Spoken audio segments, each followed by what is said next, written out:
4 28 5 35 6 42 7 49 7 9 63 7 8 56 তারপরে 7। আসসালামু আলাইকুম, welcome back to my channel. আশা করি যে যেখানে আছেন আল্লাহর অশেষ রহমতে ভালো আছেন এবং সুস্থ আছেন। এখন বাজে হচ্ছে সকাল 11টা। একটু বাইরে বের হচ্ছে, কিছু কাজ আছে, যেহেতু সামনে ঈদ।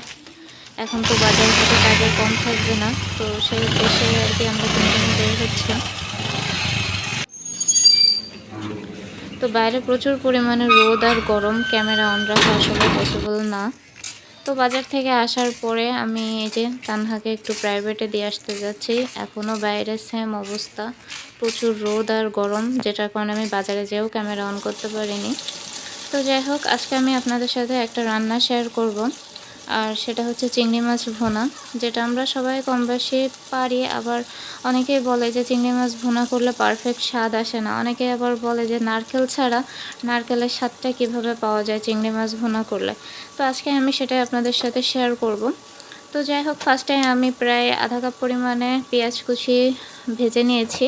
তারপরে দিয়ে দিলাম 1 টেবিল চামচ পরিমাণে রসুন বাটা।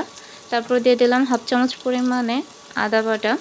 আসলে মশলার পরিমাণটা আমরা যে যেমন খেতে পছন্দ করি সেই সেমনই দিয়ে থাকি, তবে অবশ্য মশলার পরিমাণের উপরেও কিন্তু অনেক সময় স্বাদ নির্ভর করে। তারপরে দিয়ে দিলাম জিরা গুঁড়া, দিয়ে কিছুটা আমি পানি দিয়ে নিয়েছি কারণ পেঁয়াজটা পুড়ে যাচ্ছিল। তারপরে দিয়ে দিলাম মরিচ গুঁড়া, হলুদ গুঁড়া আর কি শুকনো মশলাগুলো। তো সব মশলা একবারে দেওয়ার পরে আমি এখন এটাকে ভালোভাবে কষিয়ে নিব।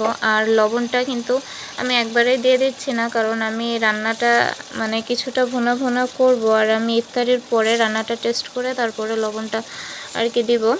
তো যাই হোক, মশলাটা আমার ভালোভাবে কষানো হয়ে গেছে। তারপরে আমি দিয়ে দিলাম চিংড়ি মাছ। এখানে আমি মিডিয়াম সাইজের প্রায় 8 থেকে 10টা চিংড়ি নিয়েছি, কারণ আমরা মানুষ খুব বেশি না, 2 জন মানুষ, আর তানহা তো চিংড়ি খাই না একদম। তো চিংড়িটাকে এখন ভালোভাবে কষিয়ে নিচ্ছি। আর চিংড়ি মাছ ভুনার ক্ষেত্রে চেষ্টা করবেন চিংড়ি মাছটা আগের থেকে না ভেজে নেওয়ার, কারণ চিংড়ি মাছ ভেজে নিলে কিন্তু শক্ত হয়ে যায়, সেক্ষেত্রে খেতে ভালো লাগে না। তো মাছটা ভালোভাবে কষিয়ে নিয়ে এখন আমি রান্নার পানি অ্যাড করে দিলাম। রান্নার পানি অ্যাড করে চারদিক দিয়ে মশলাটা ভালোভাবে নিয়ে এখন আমি ঢাকনা দিয়ে ঢেকে দিব। তো ঢাকনা দিয়ে ঢেকে খুব বেশি একটা টাইম নেব না, 2 থেকে 3 মিনিট। 2 থেকে 3 মিনিট পরে পানিটা প্রায় শুকিয়ে আসছে। এই অবস্থাতে আমি দিয়ে দেব হাফ চামচ পরিমাণে চিনি। আর চিংড়ি মাছ রান্নার ক্ষেত্রে যদি নারকেলের দুধ ব্যবহার না করেন, সেক্ষেত্রে চিনিটা অবশ্যই ব্যবহার করবেন। তো চিনিটা দিয়ে মিনিট খানেক পর আমি চিংড়ি মাছটা নামিয়ে নিব। আর তৈরি হয়ে গেছে কিন্তু আমার চিংড়ি মাছের মজাদার একটা রেসিপি, যেটা নারকেল দুধ ছাড়াই আর কি মালাইকারির মতো একটা স্বাদ নিয়ে আসবে। তো সবাই ভালো থাকবেন, সুস্থ থাকবেন।